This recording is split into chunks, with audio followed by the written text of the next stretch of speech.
everyone, and welcome to Season 4, Episode 23 of History's Greatest Idiots, the show where we go back through all of human history and bring you examples of absolute epic, world-changing, 72 million times idiocy that you can take lessons from and never repeat the mistakes of those 72 million people again.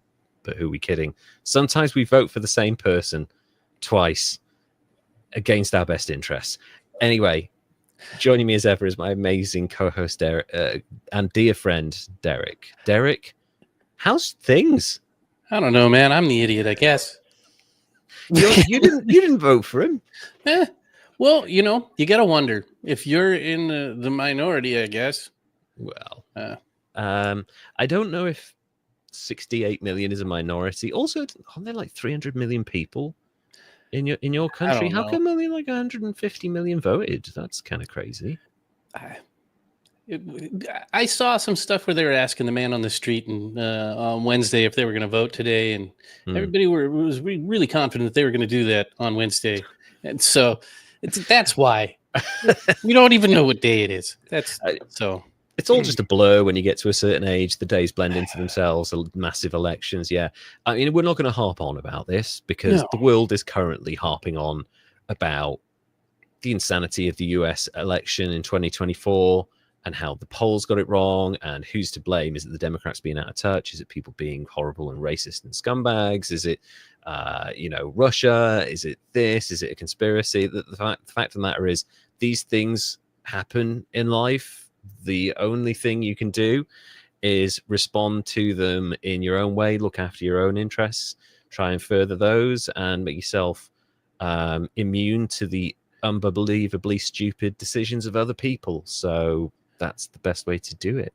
I'm going to fight an emu. That's what I'm Yes, go and fight an emu. We're going to be talking about that today. Toastazoid, the Emu War, a classic, yes. And I thought today, before we get going, actually, I want to talk to our patrons, a lot of whom are in America.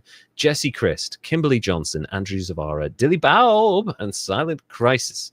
Thank you all so much for staying with us. If you would like to become a patron for this wonderful podcast, you can go to patreon.com/history's greatest idiots, where you will get an annual gift when you stay with us for a year or 2 years. Dan Covers, hello, welcome to the stream. Thank you for joining us. You'll get an annual gift when you join the Patreon. You'll also get a welcome gift when you join. You'll get access to exclusive Patreon recordings that can go on for an hour. And we just ramble and go on tangents, and it's all sorts of super fun. Also, we share quite a lot about our lives on the Patreon, holidays and stuff that's going on, and really cool stuff we're doing. So if you'd like to be part of that, also we put out scripts there. I put the Joey Barton episode up there, including a list of all the football chants that that football fans have made about Joey Barton over the years. They're really rude.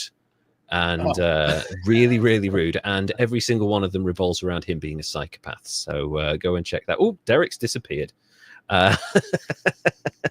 So if you want to go and check that out, go to patreon.com/history's greatest idiots, and you can become a patron.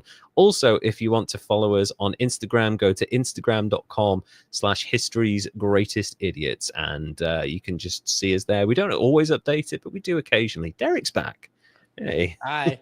You had a little moment there. You got voted out of the room for a second. So I was pushing buttons. That's okay. That's all right. I never know what hotkeys are. Because they change from program to program. So we've been talking about the election. This is the first time I've really got a chance to kind of catch up in person with Derek about what's been going on.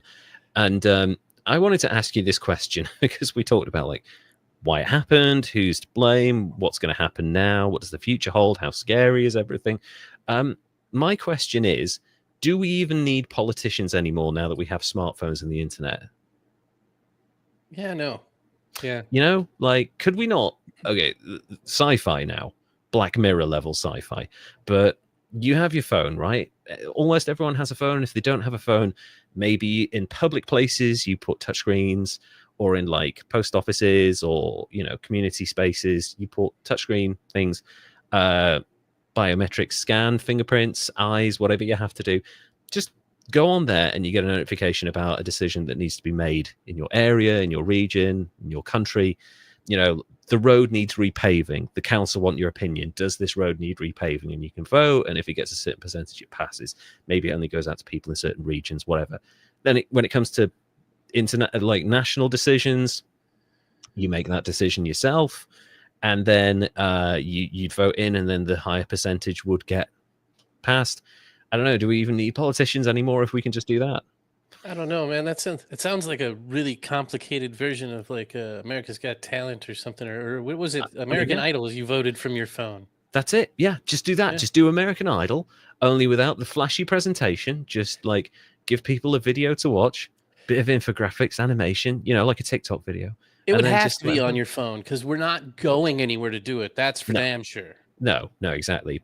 What I was thinking in terms of access for people who don't have smartphones, you put like these things that have access to stuff in public spaces so that if they need to, if they want to be involved, they can go down and vote for these things, but also like incentivize it. So if they are, maybe marginalized, then maybe there's like a monetary thing for them being involved directly in politics. I don't know if that counts as bribing, but you're not making them choose something. You're just paying them to be involved. I don't know.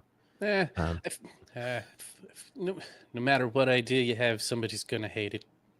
Pretty much and I feel like someone's going to look at that and go, you're insane, you're crazy, but I mean, it sounds like a dystopian nightmare, sir. It does. Yeah. I mean, we'd still have civil servants, right? We'd still have people within the structure of the government, like putting things in place, putting the structure in place of things for things to happen. But you just don't need politicians. You don't need political leaders. You just make those decisions yourself. And I don't know, maybe it is dystopian, but I just, having seen what we saw on Tuesday, I feel like that's a better alternative. Well, that's dystopian too. I don't know. I'd much rather trust a corrupt politician than some clanker behind a desk. That's true. Yeah. Also, God knows if someone hacks that, all of a sudden, like every street gets renamed to Skibbity Toilet or something like that. Oh, that would happen. So. That would be a thing. Russia hacks, and all of a sudden, everything's called Putin Avenue or something. Oh man, yeah, that would be the true nightmare right there. It would, that hacked and like all of us, all of. Would you like to adopt the ruble as your currency? Like, oh, where did that come from? Ooh, I wonder who put that in there. Vladimir Putin handsome? Yes, maybe. Oh shoot! It's like the note from school, high school. Yeah, exactly. That's it. Getting passed around. Only it's on your phone, everyone's phone. So yeah, obviously, weird time in the world. Yeah. And I saw a quote by Tom York. Who was like, I worry about the world when it stops listening to sad music because it means people have basically given up. And I was like, oh, okay. Yeah, that's kind of interesting. And his thing was like, you have to confront these things head on, these emotions head on, so that you can deal with them. And I totally get that. I agree with that. You have to address a problem straight on. You have to deal with them. You can't bury them. But fuck it. We've had enough of the election cycle right now. So I want to talk about emus.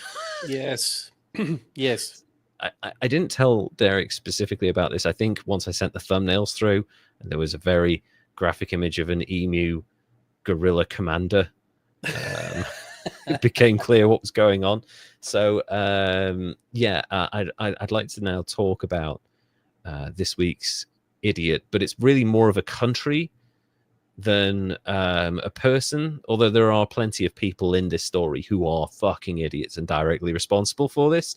It's really more of a nationwide embarrassment, really. So this is the story of the Emu War, human stupidity at its absolute finest. So and when you think about wars, Australia isn't one of the first countries that comes into your mind. They played a big role in World War I and World War II. Specifically, Australia lost a lot of people in the Battle of Gallipoli, which was like, there's even a film made about it with Mel Gibson. That's how Australian Gallipoli has become. Okay. Gallipoli for a while was basically considered a massive failure. Hundreds of thousands of people died in like days. in this battle, like almost as many people as in like the first 2 years of the American Civil War died in like a week at Gallipoli. It's fucking crazy how many people died. And most of it was because of Winston Churchill and his absolute incompetence. So Australia was very heavily involved in World War One. They lost a lot of people. And as a kind of incentive for people to go and for Australians to go and fight in World War One, they were told by the Australian government that when they came back, they would have access to huge tracts of land that they could turn into farmland and make their own. I mean, Australia does not have a problem with space. It's a big fucking place, you know? Right. Yeah. There's plenty of wide open ranges there. It's kind of like yes, a whole continent of American Sand. frontier. It is, yeah. It's like the American frontier if you had 95% more dangerous animals. Yeah, like everything that more. wanted to kill you. Everything wants to kill you. Everything's poisonous. Everything wants to bite your ass when you're on the toilet.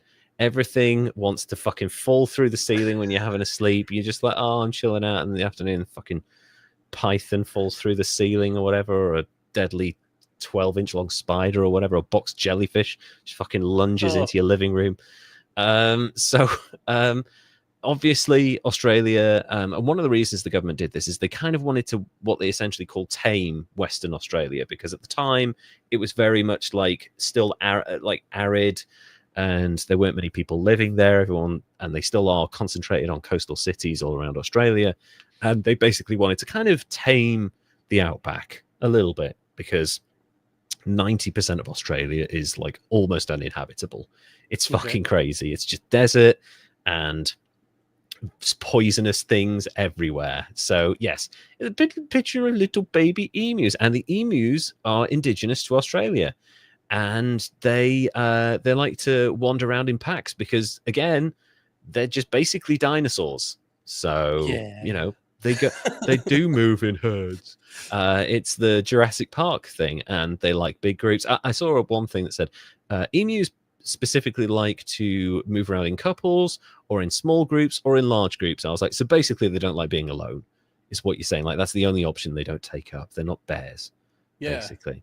So following World War One, large numbers of discharged veterans who served in the war were given land by the Australian government to take up farming in Western Australia, often in agriculturally marginal areas. So like there's barely any arable land, but like enough for them to grow stuff, little bits here and there. But really all they wanted was the land. I think they wanted like to get away from the horrors of World War One, where there's just like everyone's got shell shock, everyone's fucking haunted by the horrors of this, to the point where J.R. Tolkien won't even admit that he's haunted by the horrors of it, and he's like, no, the Lord of the Rings, no, it's definitely not about World War One. No, God, no.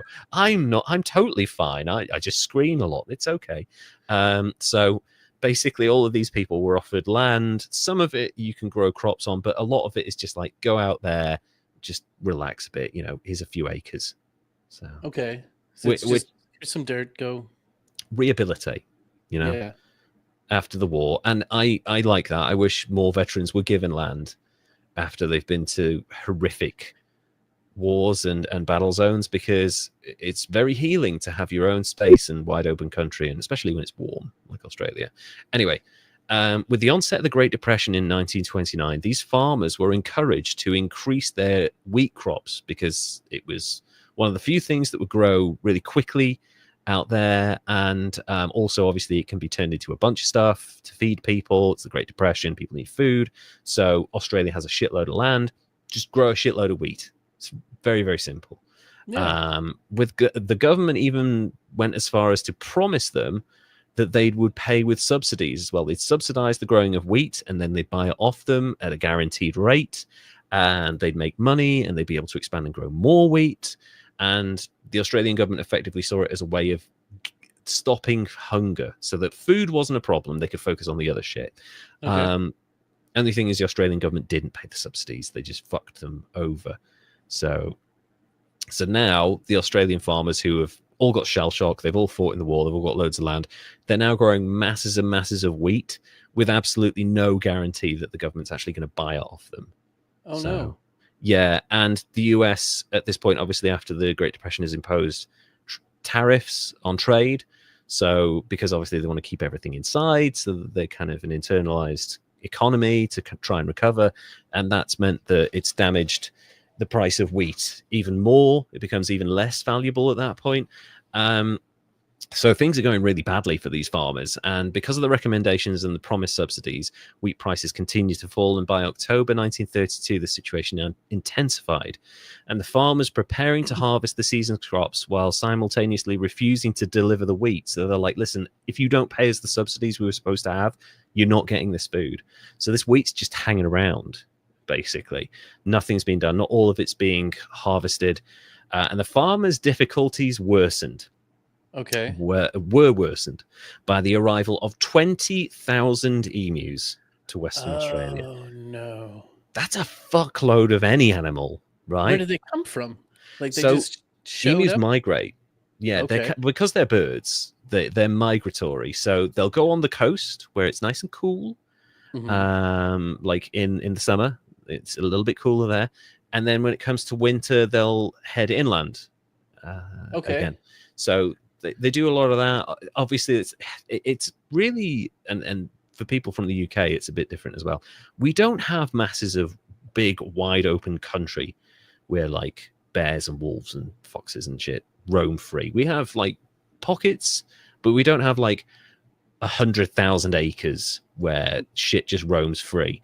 Australia has that. It has like several countries worth of just open land where anything just does whatever the fuck it wants and just wanders wherever it wants, you know? Right. So and a lot of America's like that, you know. There are states where it's just like one giant like park, basically. There's, you know, Montana, big chunks of Arizona like that.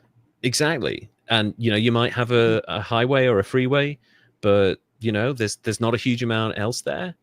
Alaska, I mean, obviously it's a little bit more arid, but you know, there's not a huge amount growing there, but just a lot of open space. Australia is like that, and the animals just sort of migrate in huge groups and huge flocks. So 20,000 emus show up in Western Australia. They regularly migrate after their breeding season, heading to the coast from the inland regions. Nice farm you got here. Be a shame if somebody pecked at it, you know? With the cleared land and additional water supplies and irrigation being made available for livestock in Western Australia, the emus found the cultivated lands were good habitat, and they began to foray into the farm territory, in particular the marginal farming land around Chandler and Walgoolan. And if you've... Okay, I should probably point out, not everyone's going to be super familiar with emus. They are big fucking birds. They're like 6 foot tall. They're pretty fucking... They're not ostrich size, but they're pretty fucking big. Oh, yeah. And they are dumb as rocks. Like, kind of dumb as fuck. I don't know, man. I follow an emu on Instagram, and he's pretty popular on TikTok. He's funny. Yeah, they are funny. Birds are like the funniest creature, especially ones that can like say one word. The comic timing of birds is kind of like it's brilliant. Oh yeah, yeah. So these things are... I mean, they can be kept as pets. A lot of people keep emus as pets. They're really cool, and ostriches as well. You can farm them, but obviously these are wild emus, and there's a shitload of them. And basically, what happened was the fences around the farmers' lands were not good, and the emus just fucking charged headlong for the wheat and the water, and they're like, "Woo, fucking party time!" and demolished the fences. Ate like 75% of the wheat that was that. Jesus Christ, that's terrifying. And they charged through the fences there, looking like that. Wheat. Yeah, with the fucking hair up like that, like they're looking like Good Charlotte or something. Jeez.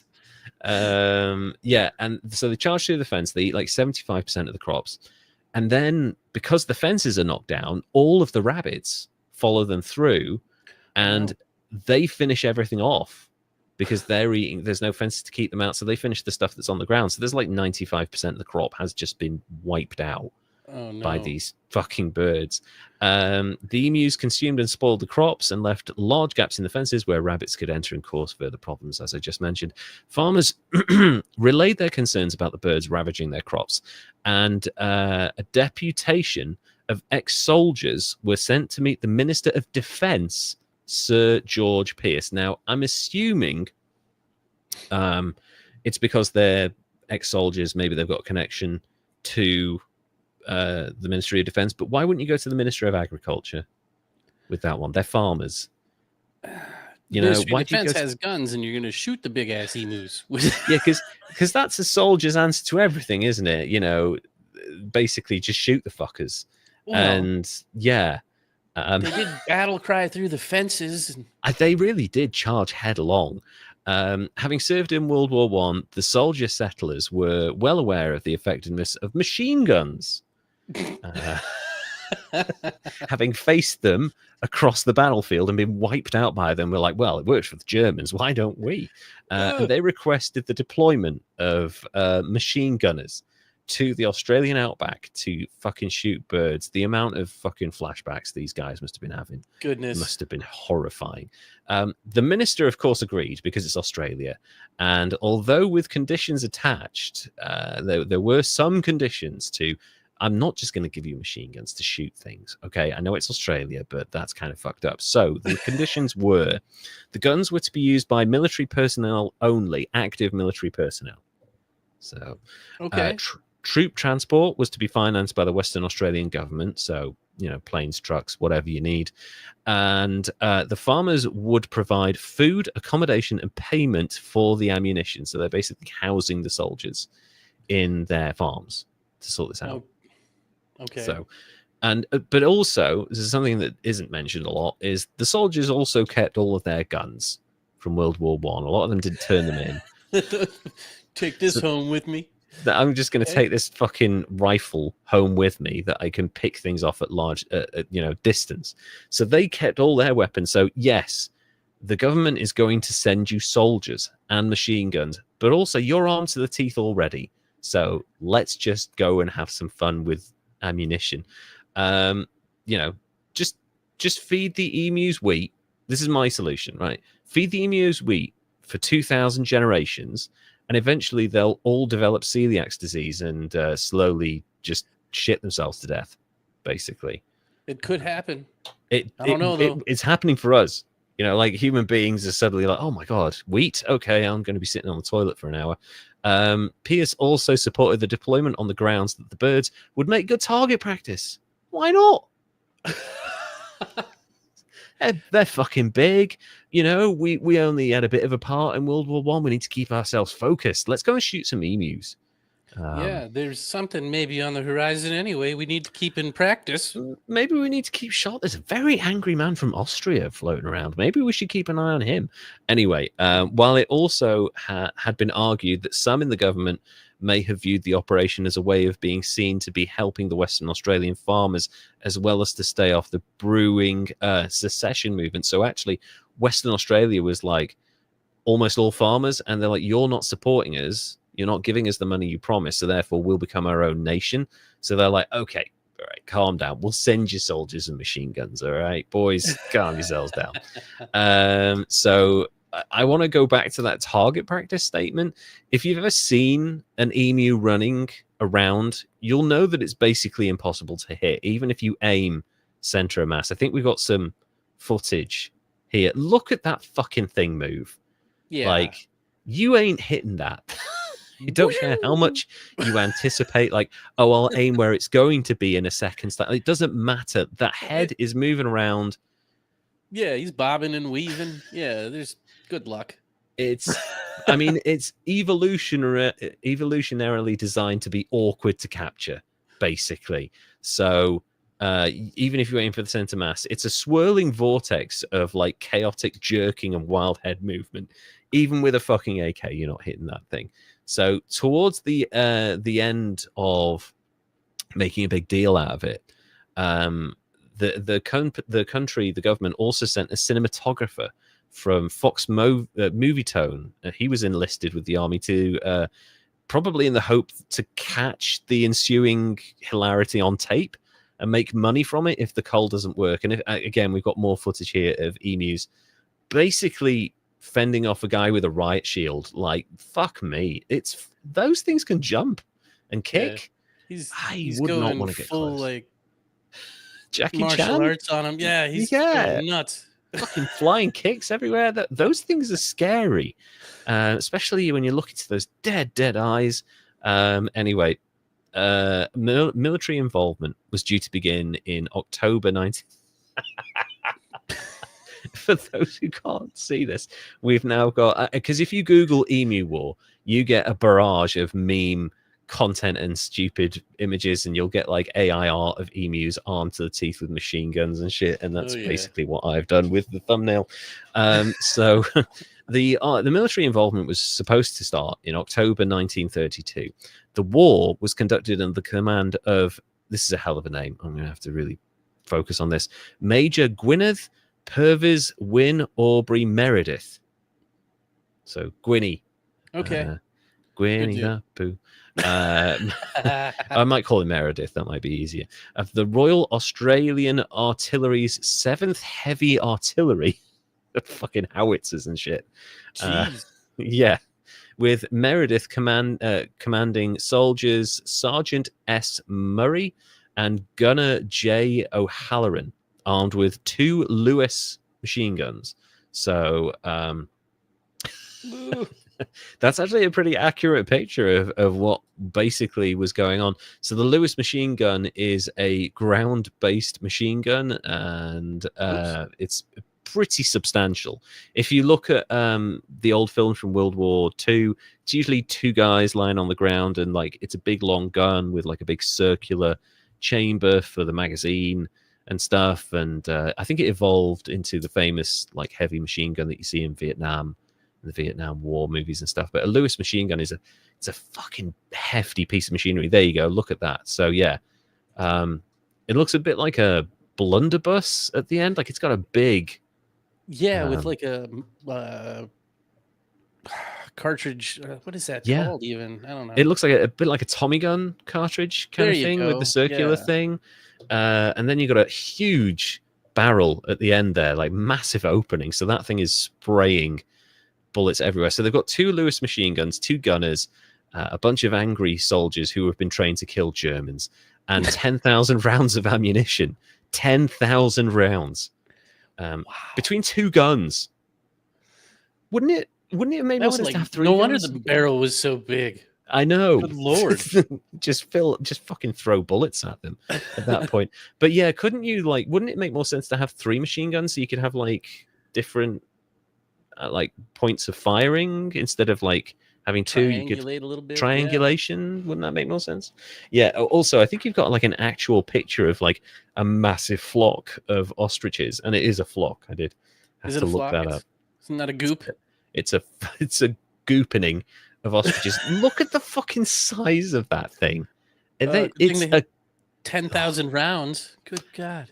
Yeah, and also, they're right by a fence there, but 10,000 rounds, and you go, oh my God, so many emus, we can't miss. But when they all start doing that kind of crazy, chaotic thing, you're like, oh my God, like, there's no way I'm hitting anything. It's like trying to get a school of fish, So the operation was delayed by a period of rainfall that caused the emus to scatter over a wider area.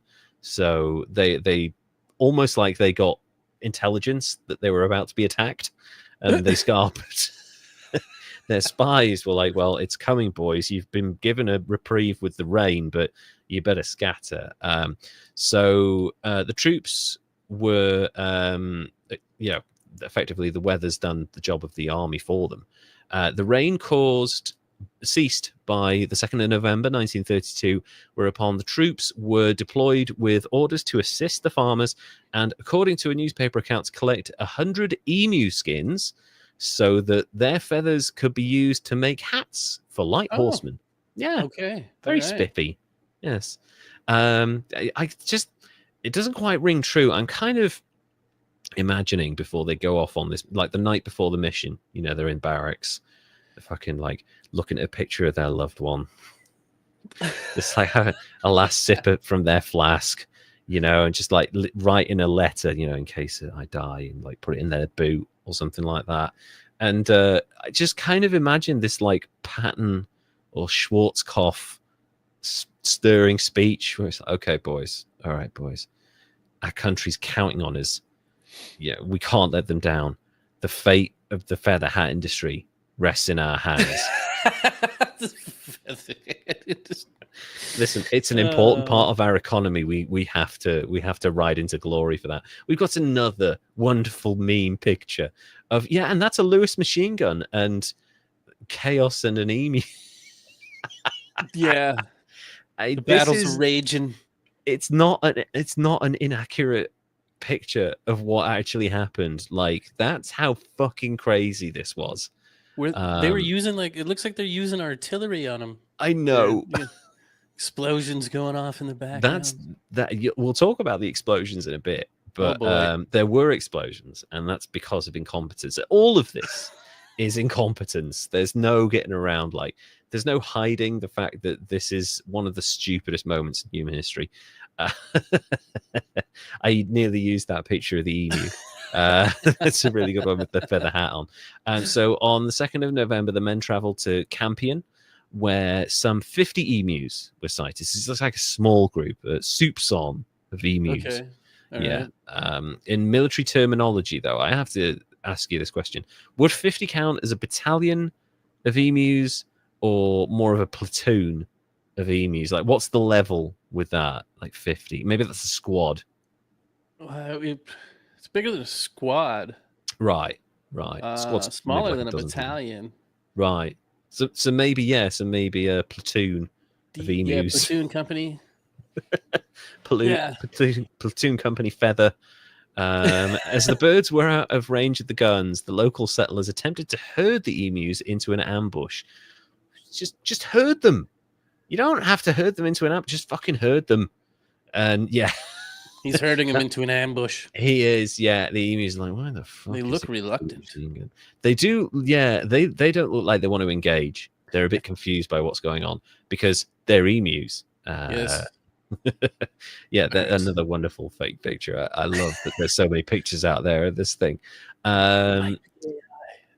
Also, like, he might leave us alone. So the birds were out of range. Local settlers attempted to herd them into an ambush, but the birds split up into smaller groups and ran so that they were basically impossible to hit, as if they were easy targets to begin with.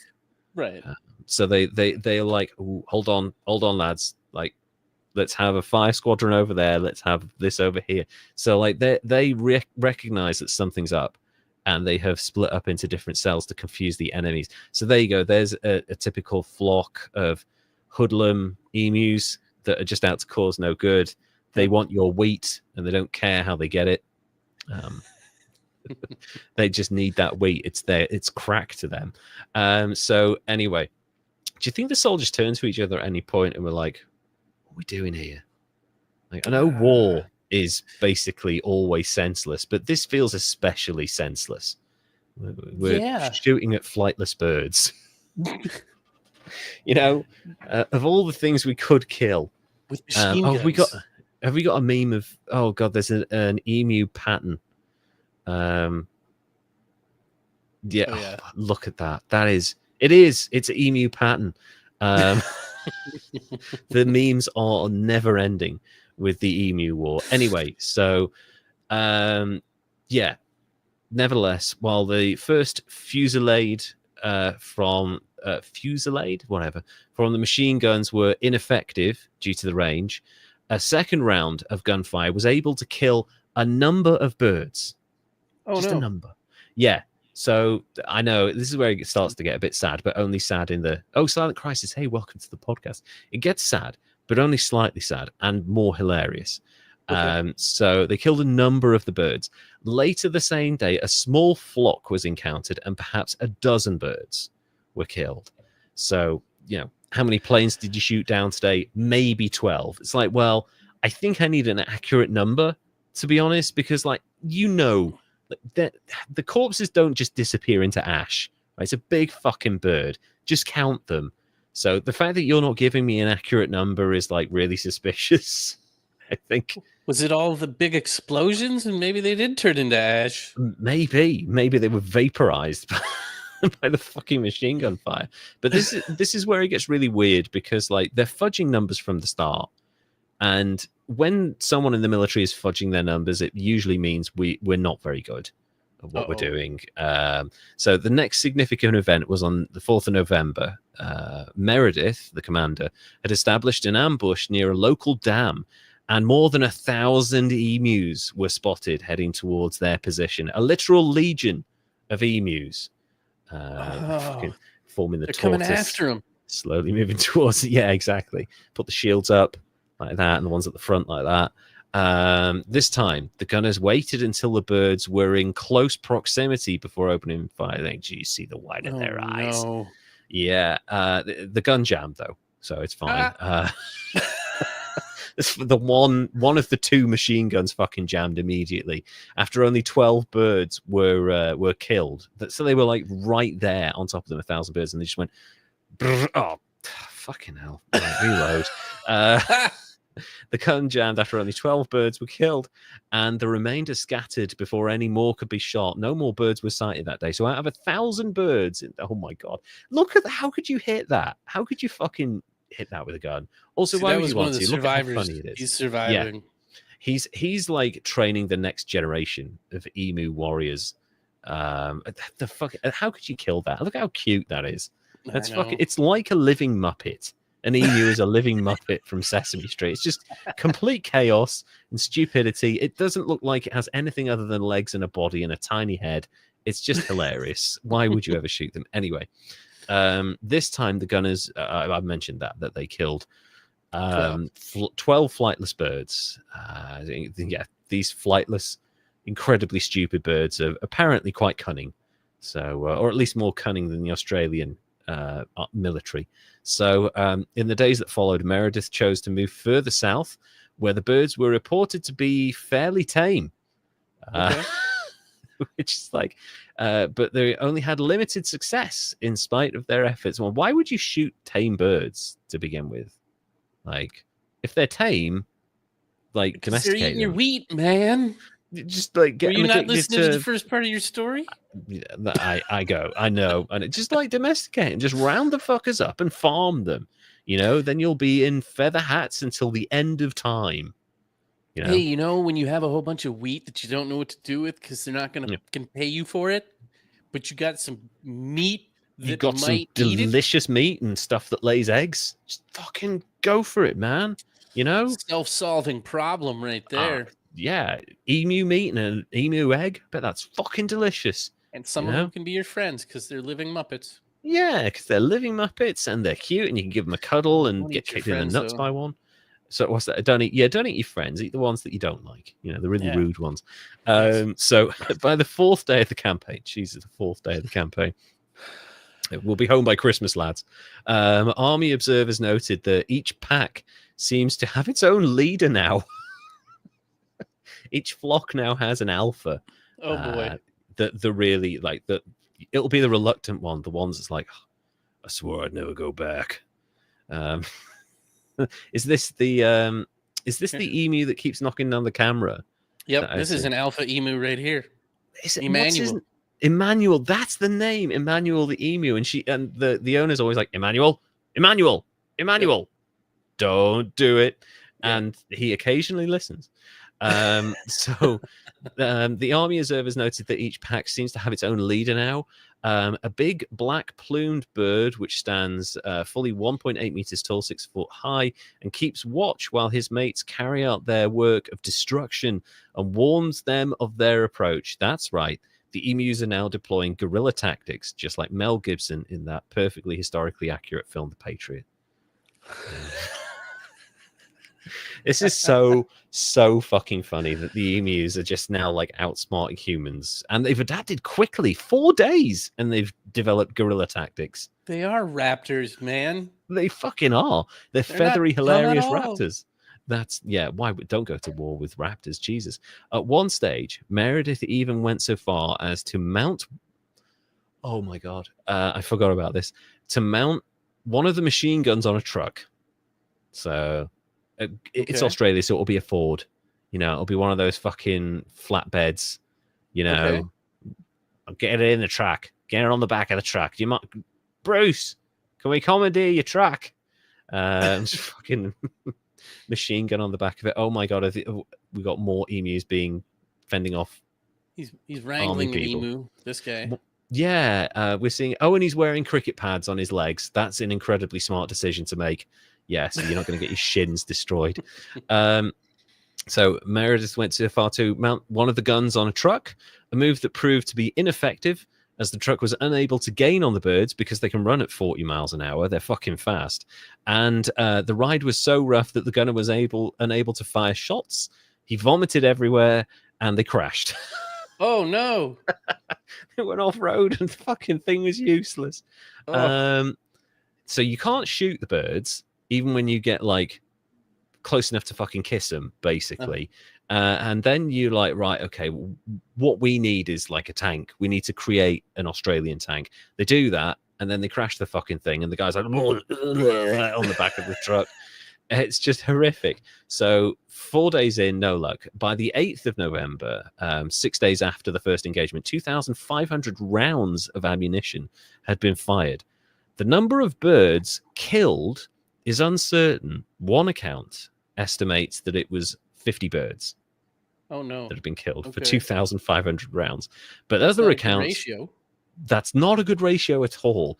That's really, really bad. That would be bad for humans. Never mind ostrich relatives, emus and stuff. One account says that it was between 200 and 500 birds that have been killed, but that's Meredith himself. That's like, no, we killed 500. Yeah, I haven't killed 50. Just add a zero and move the decimal place. The latter figure being provided by the settlers and Meredith. Meredith's official report noted that his men had suffered no casualties, thank Christ, except for their dignity. It's like their pride, their dignity. But wasn't that basically killed off the second they signed up for the stupid mission? Like, yeah. This. I get. Do you remember Aliens? You know, like at this before they get down onto LV-426, right?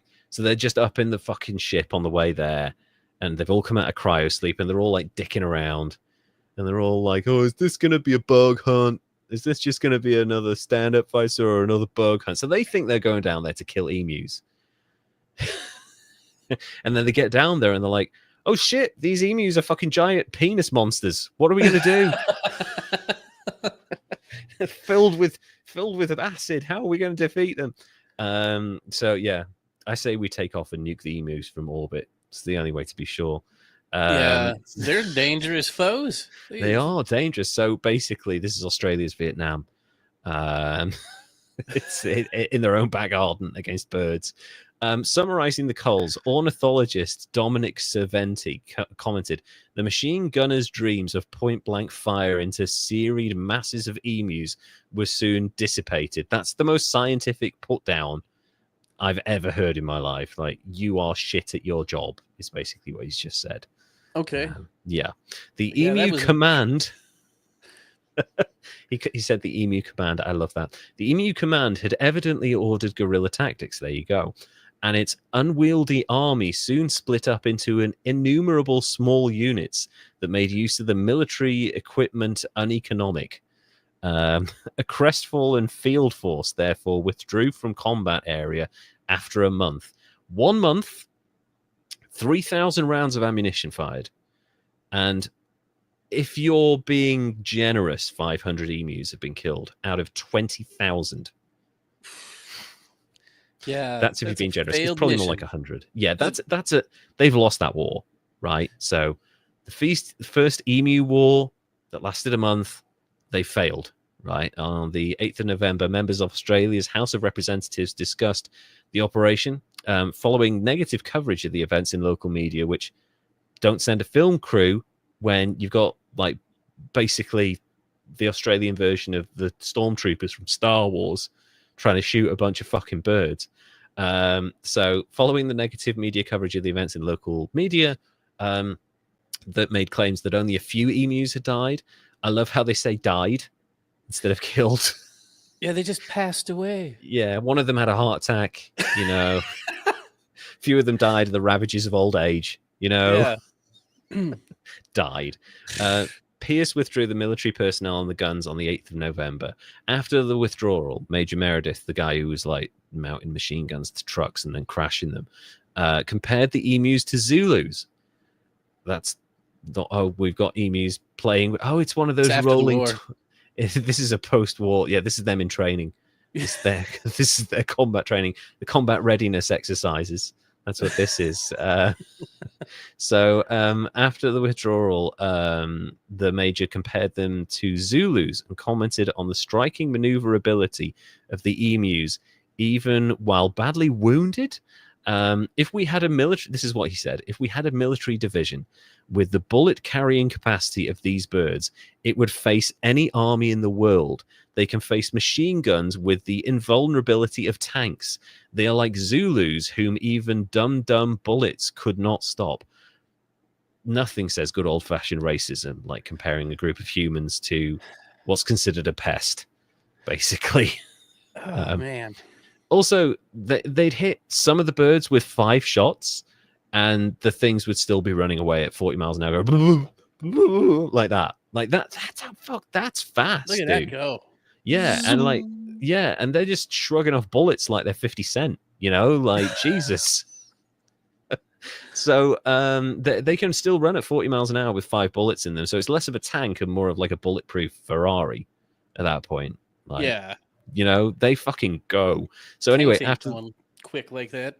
Yeah, like really sleek as well. Because when they're not like running, they are just impossible to hit because they're just fucking doing that shit all over the place. But when they're running, they're gone.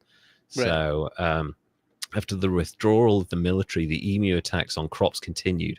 Farmers again asked for support, citing the hot weather and droughts that brought emus invading farms in their thousands, because obviously it's the only source of water in the local area, so they're just going to go straight for the farms and just run through the fences.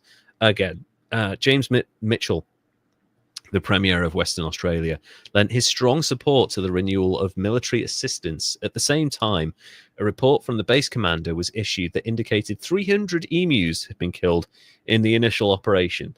So it was worthwhile going back for, you know, Emu War 2, Electric Boogaloo. Oh, geez. I know. So they're going back. So we've had an armistice. We've had like a cessation of a ceasefire with the emus. We've gone to the negotiating table, and the emus are just like, give us all your fucking wheat. And they're just like, no, we can't give you all our wheat. Right. Well, peace was never an option. No official treaty was ever signed between emus and Australians. Peace was never an option. That's a great meme. An emu with a rocket launcher on the side. So that means that there's 2 active wars that are decades old at this point. This one and the Korean War, because there was never a peace deal signed in the Korean War. But this one predates the Korean War by 25 years. So this is the longest active war in the world. Humans and emus. These emus. Yeah, it's like a fantasy film. Acting on the requests and the base commander's report, by the 12th of November, so days later, the Minister of Defense approved a resumption of military efforts. The negotiations had failed.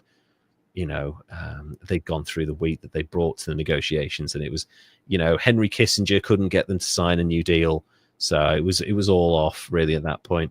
And they had thought everything went so well. Look at footage from the truce. So, yeah, that's them on the front line, Gene troops. So that's a British comedian called Rod Hull, and he had a puppet called Emu, which he would famously used it to attack celebrities, basically, because Emu didn't say or do anything. It just like grabbed celebrities by the throat, by the leg. There's a very famous one where he goes on Parkinson, which is at the time was a very serious interview show. He'd had like Muhammad Ali on the week before. And the week after that is Rod Hull and Emu immediately tries to grab Parkinson's crotch. Yeah, and then like Rod Hull's like trying to wrangle him, and Emu's like this, like shaking and just like going for the throat and the leg, and basically drags Parkinson onto the ground and starts assaulting him while Parkinson's laughing his head off. It's amazing. It was one of the stupidest ventriloquist acts of all time.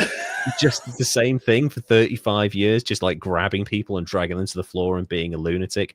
Yeah. And then Rod Hull, who was like a notoriously, he was a huge Manchester United fan. So he like watched the foot. He was like a season ticket holder. He'd go all the time, and when he couldn't, he'd watch the matches at home on Sky TV on his satellite TV dish.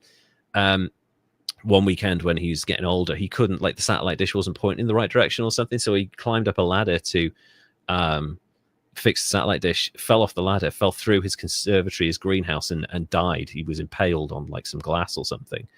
Yeah. Sounds like an episode of 911. I know. It was one of the most violent celebrity deaths I've ever heard of in my life. And I know it's not because he was kind of loved. It was a weird act, but people really loved him. And all the jokes me and my friends made who were into wrestling was Rod Hull lost a ladder match to Emu, and Emu is the new champion.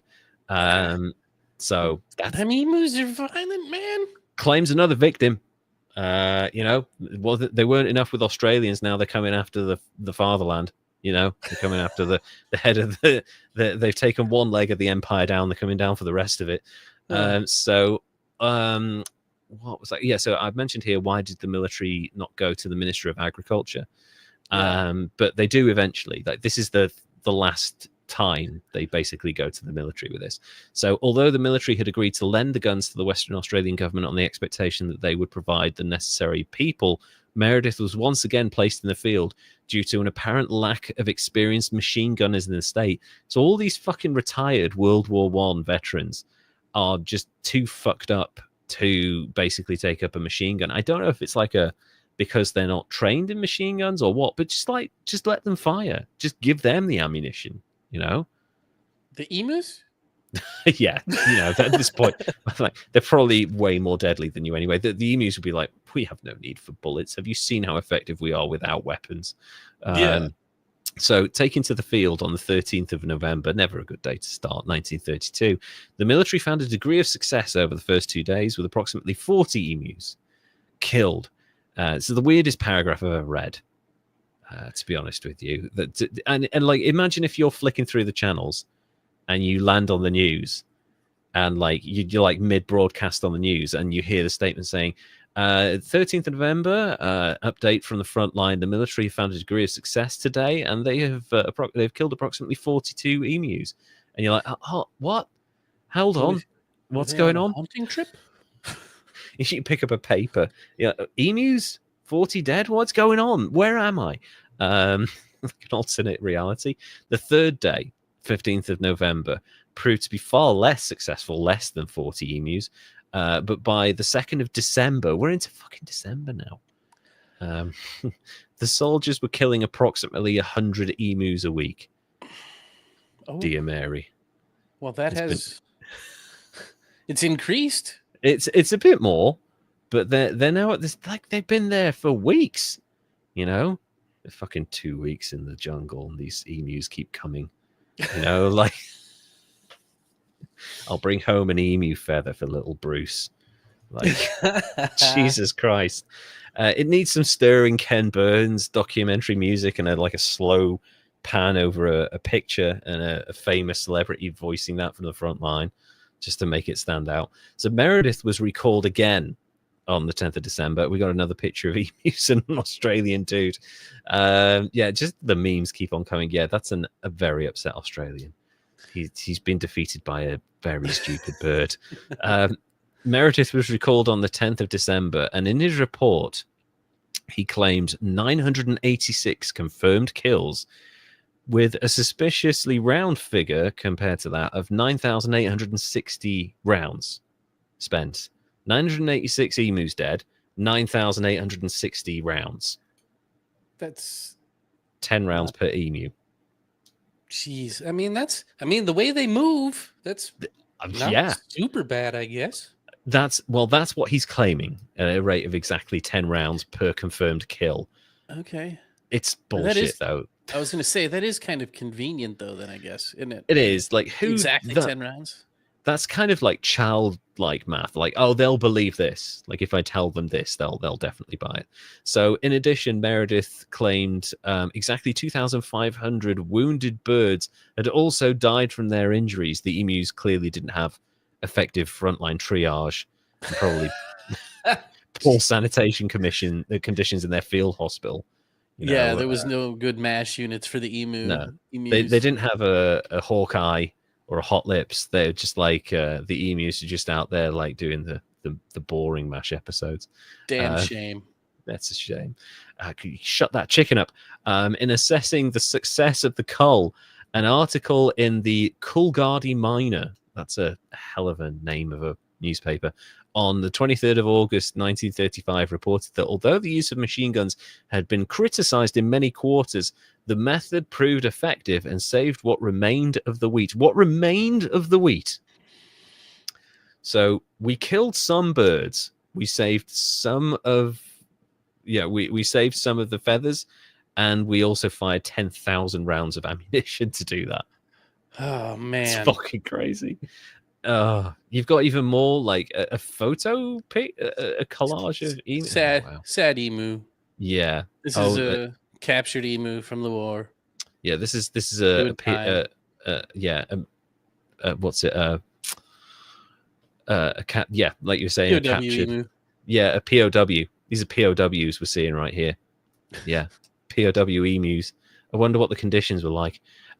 So when Parliament questioned the Prime Minister about the success of the campaign, and he said they'd killed, he thought they'd killed 2,000 emus in total, is what he claimed. I think that's a very high number when you kind of look at, because I think it's probably less than half that, if I'm honest. But they initially went in there to deal with 20,000 emus. And still lost the majority of their crops, and spent 10,000 rounds of ammunition, crashed a truck, and wrecked a bunch of farmland that was basically unfarmable at this point. It would take years and years of cultivation to bring it back. They had destroyed fencing, so now it was very difficult to know whose territory. Basically, the emus had reclaimed land that they didn't own, so they'd gotten further into enemy territory than the Australians had success with, and basically the emus storming the trenches.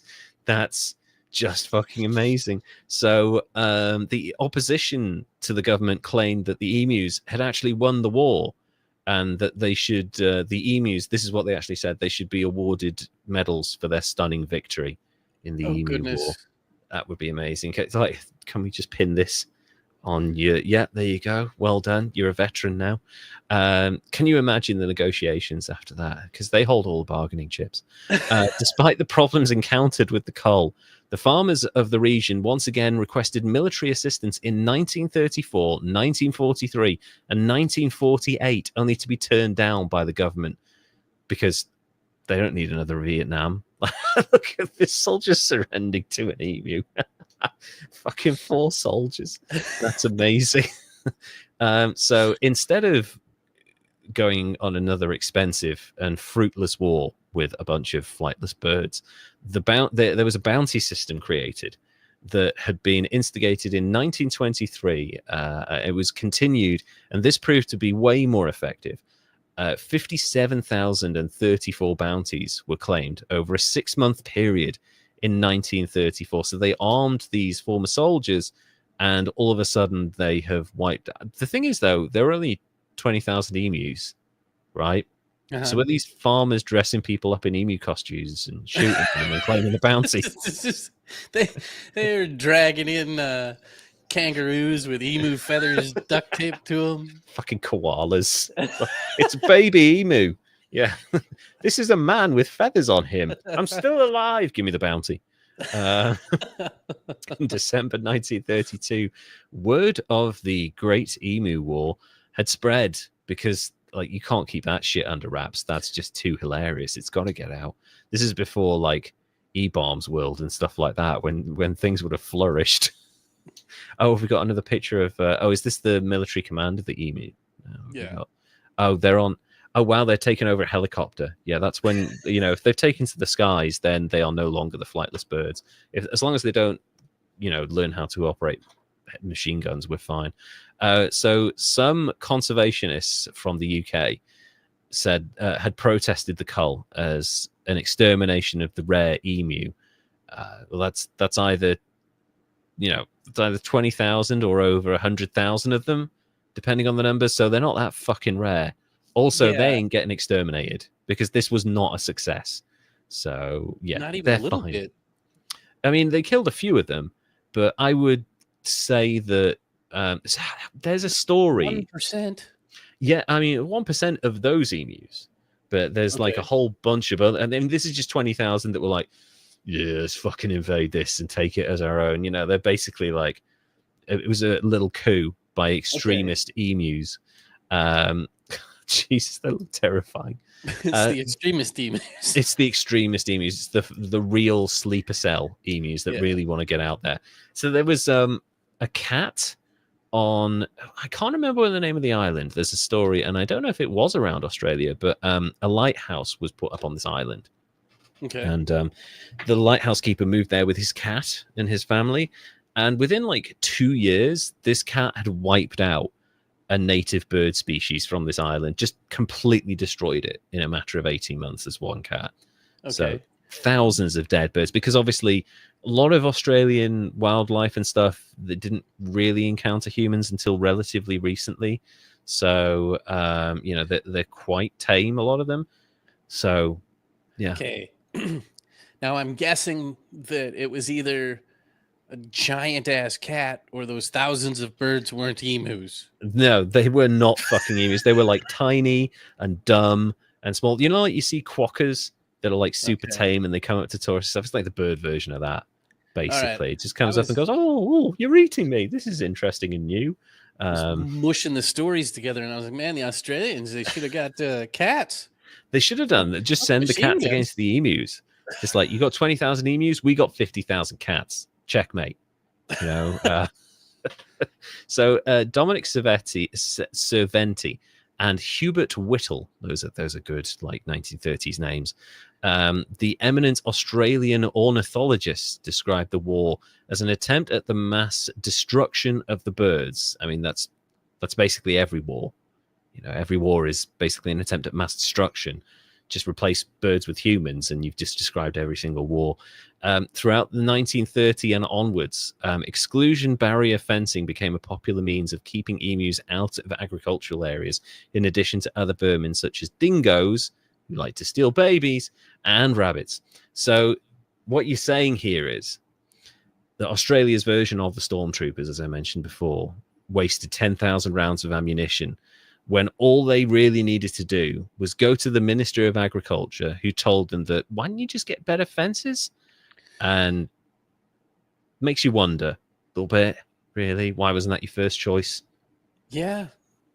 I feel like that might have been cheaper, taking a lot less time. Less stupid.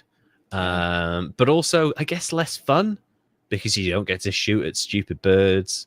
But you could have had a range day. Like, you could have done. You could have went and shot the machine guns. You could have. You know what you could have done? You could have put up like a poster in the emu's territory, just like free wheat. Come to this address. And then all of a sudden, the emus get in the building, all the doors are shut, and it turns into The Godfather Part 3 when that fucking helicopter comes up out of nowhere and just obliterates the mob.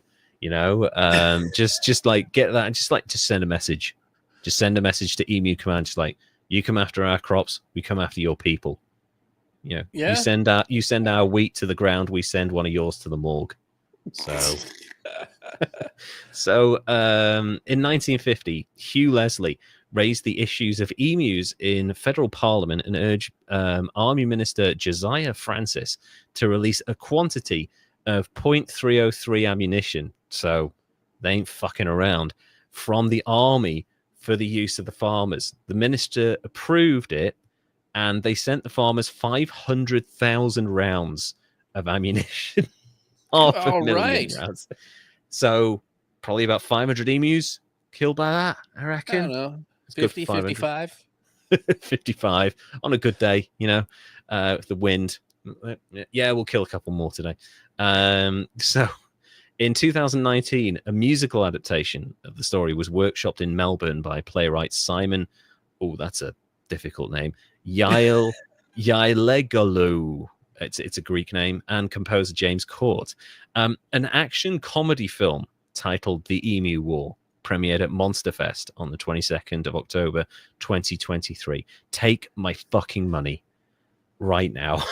There's a movie for this? There are two Musical? movies for this. There's a musical adaptation of the story there, and there are two movie adaptations. All right. That's what I want to see. And the second one, this is really interesting. I don't know if this is out yet. Another action comedy movie. This is a bit more big budget, this one. Movie retelling the events of the Emu War, written by John Cleese of Monty Python fame, and actually Monty Python did a really amazing Australian sketch where they have a bunch of guys called Bruce. They're all called Bruce. Go into the outback and they hunt a mosquito, and they've got like a bazooka, they've got a tank, they've got everything. They got a flamethrower, and they eventually catch it, and they walk up to it, and one of them fucking looses a machine gun at the ground, and just turns to the camera and goes, "There's nothing more dangerous than a wounded mosquito." And just double tap it, just fucking with a machine gun. So an action comedy retelling of the events written by John Cleese, and starring John Cleese, Monty Franklin, I think he's an Australian actor, Rob Schneider, okay, Camilla Cleese, wonder how she got that role, and Jim Jeffries was aiming to begin. Yeah, that's a pretty decent cast. Yeah. Rob Schneider, aside. Well. Yeah. That was aiming to begin production in 2023 or 2024. So when you've got like a vague window like that, then yeah. But that's a film I would want to see. The Emu War. That's it's right. So dumb that it's got to be awesome. Yeah. So it's a relatively short one. I understand this week, but there's only so much information you can find about Australian military losing a war with emus. They've probably redacted it. You can probably go into the archives and there's just a bunch of pages. The fucking emus had WMDs. It's just a bunch of documents with blacked out lines.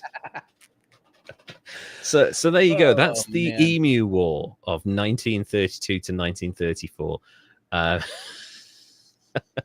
And we've got a plethora of memes we've been able to use in this. So if you do want to see the video version, please go to our Spotify channel where you can watch the video version, or go to YouTube, History's Greatest Idiots, and you'll be able to see the video, including all of the glorious Emu War memes, which we've got. Is that Jarvis Cocker in a meme there? I'm not sure. It's from behind the scenes filming of the Emu War here. That is Jarvis Cocker. Oh, that's hilarious. Okay, it's Jarvis. Well, it looks like Jarvis Cocker. It's a man in a blue suit holding up an emu puppet with a machine gun and a helmet. Is this the John Cleese film? I believe that's what this is from. This is how they get the emus to interact in the war here. Oh my God, that's amazing. They've got tiny little green metal hats on. Yeah. It's funny. So what do you think of the Emu War? I think this is an awesome story, and I love it. And this is so dumb. It feels like it can't be real. Right? It feels like this is one of those things where someone's made a very elaborate joke, put it on the internet, and then everyone's bought into it. But this really happened. Australia went to war and lost against the emus. Because it's almost like, why would you just do it the wrong way and then keep doing it the wrong way just because it was fun? I guess. Or like you want to, because and we go back to the start. They said a lot of this is target practice. So they're like, well, we can't get involved in a proxy war, or like we can't have like we can't use our people as militia and send them out to different countries to get trained up. So we'll just shoot emus, and then they weren't very good at it, which is even more insane.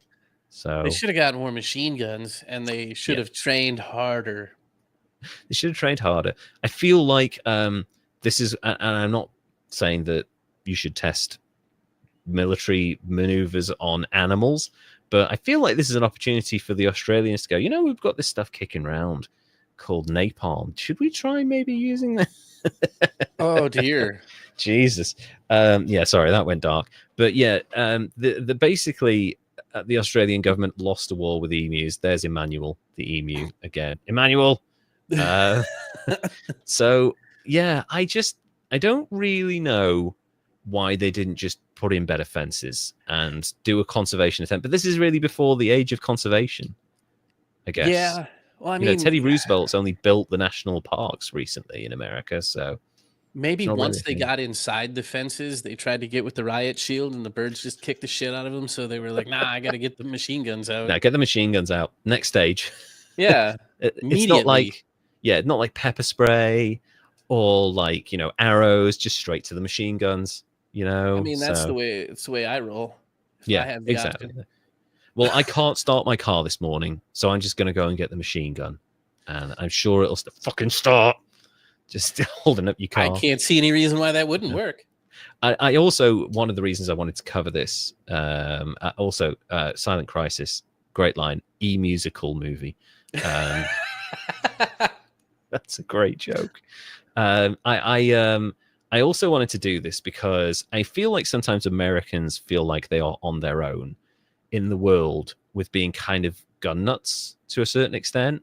And I just want you guys to know that Australians have more guns per capita than you do, as amazing as that sounds. Yeah. They do? I thought they took them all away. No, there's still a shitload of guns out there. And actually, it's weird. If you go into rural England, and this is another hangover from Hot Fuzz, which is accurate, farmers have a lot of guns in England. Really? Like multiple shotguns, rifles, air rifles. Yeah, like a surprising amount. I've been to parts of the country and I've been on like big farms, and they have a room, like ammunition room with fucking guns everywhere in lock safes and stuff like that. So for wildlife management. But then suspiciously large amounts of Premier League footballers come around every weekend and shoot pheasants and shit like that. So, anyway, so that's one of the reasons I wanted to cover it, was to make Americans realize that it's not just you guys that kind of jump to guns as a solution to a lot of things. And also you can feel much better about like Vietnam, Iraq, Afghanistan now, because those were wars against humans. And while it may not have been 100% successful, sure as fuck didn't lose to a bunch of emus. So yeah. I feel like if we were fighting emus, we would have got a lot more of them. Yeah, I also feel like there would have been a coalition of the willing. America would have put the message out there for coalition of the willing, and the UK would have been like, yeah, we'll go. Yeah, come on, boys. Let's fight these weird fucking birds. So, yeah, I don't think I've ever heard of a more stupid military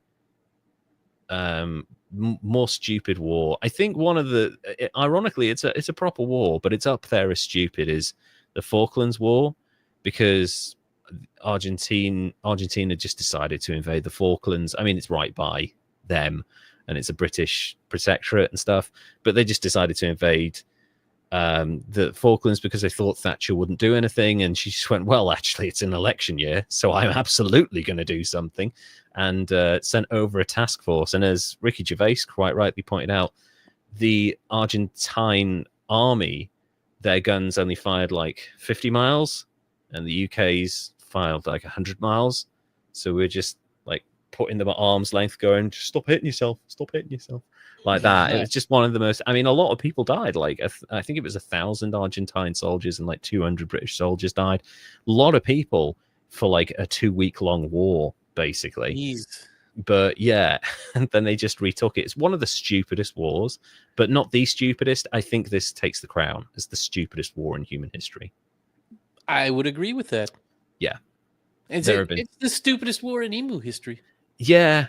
And also the only war in emu history. They are 1-0. We don't know that. Yeah. There could have been an emu civil war. There could have been I feel like there's an ongoing battle between the koalas and the emu today. Yeah. Infinity War, Endgame, just koalas and emus. Yeah, emus and ostriches. I bet that's more of like a kind of a, yeah, like it's kind of like a Territorial war. race. Yeah, it's like a kind of a who's better, like a hierarchical thing. But the koalas and the emus, it's just like, we'll never understand it. We're too culturally different. You guys chill and eat like wheat all day. We just chill in the trees and sleep all day. We'll never get along. It's too Yeah, they different. can't So let's understand the just go war. spicy diet of the koalas and their eucalyptus. You sleep all the time. We run around like lunatics. It's never going to work. So yeah, that's the Emu War. I mean, it's very difficult to score this, but I feel like at this point you basically have to give the Australian government a score for this one, because they're the ones that were like, fucking send in the guns, you know. Yeah. So, and they lost. Yeah. So Yes, and for that it's a 97. It's a solid A. it's one of the highest scores we've ever had. So the Australian government's war with emus that they lost is up there with Midgley Jr. Yeah, Thomas Midgley Jr., who polluted the entire fucking planet twice.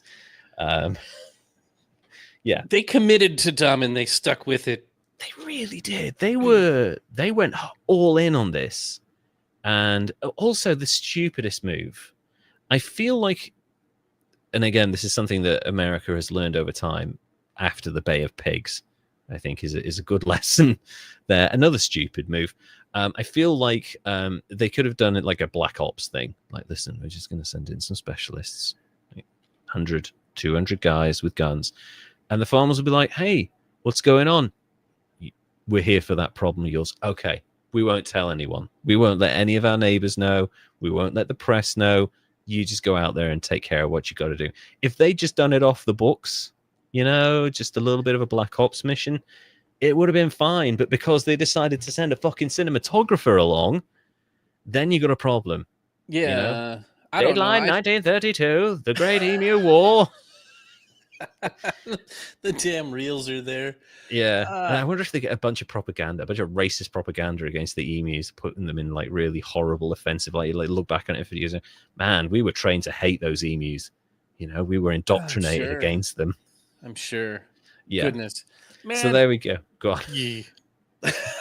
it was, I did this deliberately because obviously it's a kind of a fucked up time in the world right now. So I wanted to show you a time when the Great Depression, the ripples of the Great Depression, the knock-on effect, hit Australia so hard that they lost their fucking minds and went to war with animals. And you go to Australia, you got to do what you got to do to keep your sanity. And guess what? The Australian outback won, because if you go to that fucking country, it's the humans that are kept in small clumps now. The fucking animals have the core of the country to themselves. So yeah, as long as it's not on fire. Exactly. Well, there's not a huge amount there to burn down, but yeah, exactly. So that's the Great Australian Emu War of the 1930s. Probably the opening salvo of World War II, if we're being honest. You know, it starts with the emus, and then it moves over to, you know, Germany invading Czechoslovakia and stuff. Yeah, like it was that. really all the emus' fault. Yeah, that's where it started, you know, without, I mean, obviously you had the Nuremberg trials and Mussolini was killed and we had a bunch of Nazis put to death, but really, were the emus held to account for their part in the start of World War II? I don't think they were. I don't think they were, and I think that's a miscarriage of justice, and I think that tensions are going to brew over and we're just going to have Emu War 3, the bitch is back, or whatever you want to call this one. Yeah. So there we go. That's, yeah. So Emu War of Australia gets one of our highest scores ever because humans went to war with emus and lost, and that's all Australia's military will ever be known for in my eyes from this point on. Forget Gallipoli and the incredible sacrifices they made in World War II. You lost to a bunch of birds. So, yeah. But they were dinosaur birds. They were dinosaur birds. Yeah, fuck that. So basically what we're getting is a real-life Jurassic World. Mm-hmm. So, yeah, we're seeing what would happen, and it's hilarious. Not scary. So Spielberg got it wrong. Give your Oscar back. So that's our show for this week. Thank you all so much for tuning in. Thank you to our wonderful dear patrons, of course, for continuing to support us. If you would like to support us financially in any specific way, go over to patreon.com/history's greatest idiots, where you will get a gift when you join. You will also get an annual gift when you stay with us for a year and 2 years and 3 years. We may even meet you in person and shake your hand. Who knows if you stay with us for 3 years? I think it's a fair thing. I might even buy a ticket to fly over and shake your hand and fly back. We'll be that rich at that point. So and also we put a bunch of exclusive recordings on. We'll be doing one of those very soon. And probably not talking about politics in that one. And access to a bunch of scripts and behind the scenes stuff from our lives. And also there's a new feature. I want to point this out on patreon.com. Thank you for my Patreon gift. Yes, I'm glad it got to you, Silent Crisis. I'm really glad that your gift arrived. If you stick around with us for a year, you'll get an exclusive Patreon gift, which is a certificate of stupidity that you will graduate from the University of Stupidity, not affiliated with Harvard. So stick with us for a year and you'll get that, and it'll be on great paper and it'll be laminated and it'll be signed. So stick around for your annual gift. If you would like all of that, go to patreon.com/history's greatest idiots. And as I was saying, Patreon have introduced a new feature. So obviously you can join as a free member. That's also an option. You don't just have to pay. You can join, and occasionally we put up stuff for free members. But also, if you're not looking to pay a monthly thing, but maybe you see one of our exclusive recordings from now on, and you're like, you know what, an hour's worth of coverage? Yeah, I'd be interested in that. You don't have to sign up for the Patreon. They have a new feature where you can make a one-off payment. So I'm thinking that we will be charging $5 for our exclusive Patreon recordings. And if you're not a member, it means you don't have to sign up for the month. You can just get access to this one thing, especially if we're talking about a subject that's kind of near and dear to your heart. Or if you just want to see us ramble, you can have a one-off purchase of that item, and we'll be more than happy. Just don't think it's like OnlyFans. You're not getting anything like that. So, it's nothing like that. So, and also, if you'd like to follow us on Instagram, go to Instagram, just search for History's Greatest Idiots on Instagram. Same thing on YouTube, where you can see all of our videos. And also, if you want to watch our videos, you can see that now on Spotify. Spotify do videos, so you can see it on that platform as well. Thank you so much. We'll be back in a couple of weeks with another recording. We are 2 episodes away from 100 episodes now at this point. Amazing. It's kind of incredible. We've been doing this a long time. It doesn't feel like a long time, though. It doesn't. It feels like the time has flown by. Like 100 episodes it's just a lot. It's an amazing milestone. And also, I feel like we've gotten to a point now where, when I initially did this, I just kind of wanted to communicate with people and just have a bit of fun. And I feel like we've achieved that. It's been a bit of a journey because, you've heard about our lives, and thank you for sticking by us for as long as you have. We really appreciate that. But also, our connection with you guys has grown so much. We've had some really cool successes, and there's plenty more on the horizon. So thank you for sticking by us for 98 episodes. And if you can stay by for a couple more at least, we'll do a very special episode where we'll do some of the biggest idiots of all time. I've already got an idea. Already got this is a pillar in the annals of stupidity. This is like God tier stupid. Okay. All right. And I'm going to write a lot, and I might lose my voice, and I might get a little angry, but I am going to cover one of the biggest idiots in human history, fittingly so. Okay. Yeah. Go on. Who knows? Maybe I'll even cover somebody again. I think so. I think it'd be great if we covered 2 really big name idiots for our 100th episode. So in about a month's time, early December, you will have 2 of the biggest idiots of all time, a 100th episode special. And we've actually already covered someone connected to the person I'm going to cover. Very closely connected. Won't say any more than that, but they're very closely connected. May give you a little hint if you've been paying attention over the last 100 episodes as we stroke our beards with intrigue. So that's our show for this week. Thank you all so very, very much. And we'll see you all again in a couple of weeks. Derek, would you like to say goodbye?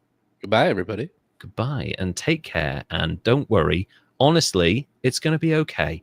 I promise.